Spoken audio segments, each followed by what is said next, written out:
welcome to the Lower School News from the Heart. I'm Kate. And I'm Caroline. Today is February 6, 2023. We will be sharing some buzz readings today from some of our third graders, the weather for the week, and a word from our special guest, Ms. Valente.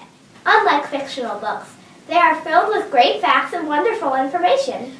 Most people think that children prefer fictional books like fire-breathing dragons, powerful queens, or princesses and peas, but it has been learned that this is not true. Apparently, nonfiction is the way to go. Let's go to Julia and hear from some of our third graders on the subject. Have you read a nonfiction book? Yes, I have read a nonfiction book about owls. And all owls have amazing patterns on their feathers, and most of them eat all sorts of rodents. Thank you, Phoebe. You're welcome. The title of this book is The Adventures of Dr. Sloth. The author's name is Susie Estros. This book is about a girl named Becky who studies sloths and tells people about them. For example, she put a backpack with a camera on it, and what they do is so cool. You read a nonfiction book? Yeah, I read in second grade. I read about Helen Keller. What did you learn? That when she was 19 months old, she was sick, and then she became deafblind. Thank you, Martina.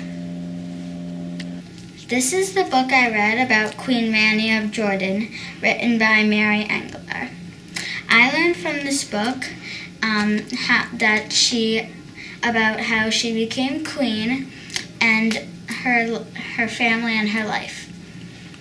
It shows real photos of her and her helping the people in Jordan. Have you read a nonfiction book? Yes, recently I read The Last Stargazers by Emily Levesque, and it's about astronomy and the history of astronomy and astronomers today. Thank you. You're welcome. I read this book on koalas. Did you know that koalas never drink unless they're 1 year old, and for the rest of their lives they only drink from the eucalyptus trees?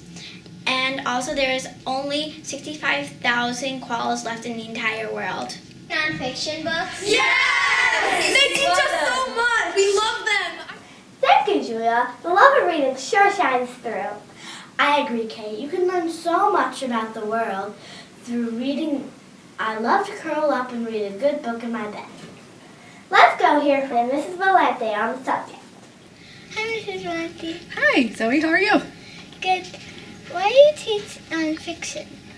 You know what? I love teaching nonfiction because it's such a wonderful way to learn about the world around you, and it's really fun to read. Sometimes people don't like to read fiction stories that are like chapter books or stories that are made up, but they'll gravitate towards nonfiction too. So I like to show them books like this. Like this is one of my favorites, The Honeybee. It has amazing illustrations, but they're all with real facts and information about what it's like to be a honeybee, what it's like to live in a hive. Thank you, Mrs. Valente. You're so welcome. I'll see you soon. Thank you, Mrs. Valente. So glad to hear our library has so many wonderful nonfiction books to take out. Let's go to Aubrey for the weather. The weather this week is warming up after last week's cold spell. It will be in the 40s and 50s all week, mostly sunny through Wednesday, and a chance of rain showers on Thursday and Friday. Back to you, Kate and Caroline. Thank you, Aubrey. I guess we should keep our hats and gloves out. We have 6 birthdays this week. A big shout out to Mila, Elizabeth, Arya, Sienna, Nina, and Lucy. Happy birthday! Well, that's a wrap. We leave you with this quote from Mark Twain. The difference between fiction and nonfiction is that fiction must be absolutely believable. Have a great week from our hearts to yours.